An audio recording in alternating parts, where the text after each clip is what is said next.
గొంతుకు పడుతుందని వ్యాఖ్యానించారు. భద్రాద్రి కొత్తగూడెం జిల్లా పాల్వంచ మండలం కిన్నెరసాని జింకల పార్కుకు 5 దశాబ్దాలు పూర్తి చేసుకుంది. నాటి ఖమ్మం జిల్లాకు చెందిన ముఖ్యమంత్రి జలగం వెంకటరావు ఏర్పాటు చేయించిన ఈ పార్కు ఈ 50 ఏళ్ల కాలంలో పర్యాటకులను విశేషంగా ఆకట్టుకుంటూ వచ్చింది. ఇప్పుడు మరిన్ని సౌకర్యాలతో పర్యాటకులకు ఆహ్లాదం కలిగించడానికి అటవీ శాఖ అధికారులు చర్యలు తీసుకుంటున్నారు.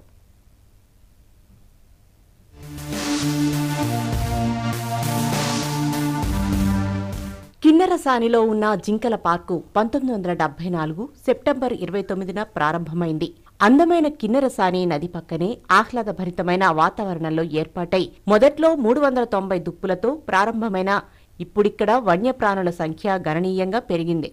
ప్రస్తుతం దుప్పులు 137, మూషిక జింకలు 4, కొండగొర్రె 1 ఈ పార్కులో సంచరిస్తున్నాయి.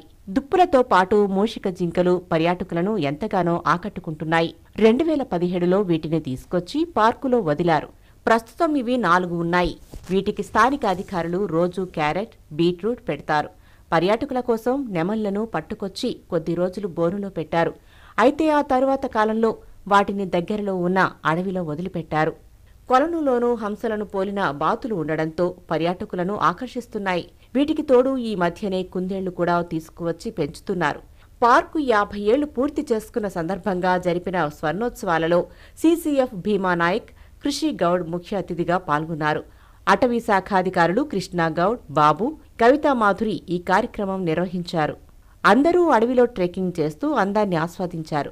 ఈ సందర్భంగా భీమానాయక్ మాట్లాడుతూ దుప్పుల సంరక్షణకు పటిష్టమైన చర్యలు తీసుకుంటామని చెప్పారు. సిబ్బందికి అభినందనలు తెలియజేశారు. ఈ డీర్ పార్క్ యొక్క ముఖ్య ఉద్దేశం ఏమిటంటే, ఒకటి మనము ఏమైనా రెస్క్యూ అయిన యానిమల్ని రెస్క్యూ చేసేసి తీసుకొచ్చి వాటిని ట్రీట్మెంట్ చేసి ఫారెస్ట్ వదలడం. రెండవది ఏంటంటే మల్టిపుల్ చేయడం, అంటే మనము డీర్స్ మనకు ఇందులో పెట్టిన డీర్స్ని బ్రీడింగ్ చేపించేసి ఎక్కువ మల్టిపుల్ అయిన తర్వాత పాపులేషన్ పెరిగిన తర్వాత వాటిని మళ్ళీ నేచర్లో మళ్ళీ ఫారెస్ట్లో వదిలిపెడితే మనకి కార్నివర్స్ అట్లాంటివన్నీ వస్తాయి. కాబట్టి దీన్ని ఈ విధంగా. అండ్ మూడవది ఏంటంటే మనము ఈ డీర్ పార్క్ని పబ్లిక్ అందరి కోసం ఒక ఎడ్యుకేషన్ పాయింట్ ఆఫ్ వ్యూలో, అంటే వాళ్ళు వచ్చి చూసి అడవిలో కనబడే జంతువులను ఇక్కడ చూడడం జరుగుతుంది.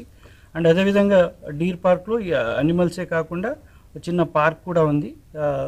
దాంట్లో ఒక 2-3 యానిమల్స్ కూడా డిస్ప్లే చేశాము. వాళ్ళు వచ్చేసి ఫారెస్ట్లో కనబడేటి యానిమల్స్ అన్ని ఇక్కడ చూడడం జరుగుతుంది. అప్పటి నుంచి పనిచేస్తున్న ఈ సిబ్బంది అందరికీ స్వర్ణోత్సవాల సందర్భంగా వారికి మరి ఒకసారి కృతజ్ఞతలు, ధన్యవాదాలు తెలియజేస్తాను. డీర్ పార్క్ సమీపంలో నిర్మించిన వాచ్ టవర్ను ఈ సందర్భంగా ప్రారంభించారు. సందర్శకుల కోసం జీపబుల్ ట్రాక్ నిర్మిస్తామని కూడా చెప్పారు. దానివల్ల పర్యాటకులు పార్కులో సంచరిస్తూ దుప్పులను అతి దగ్గర నుంచి చూసే అవకాశం ఉంటుంది.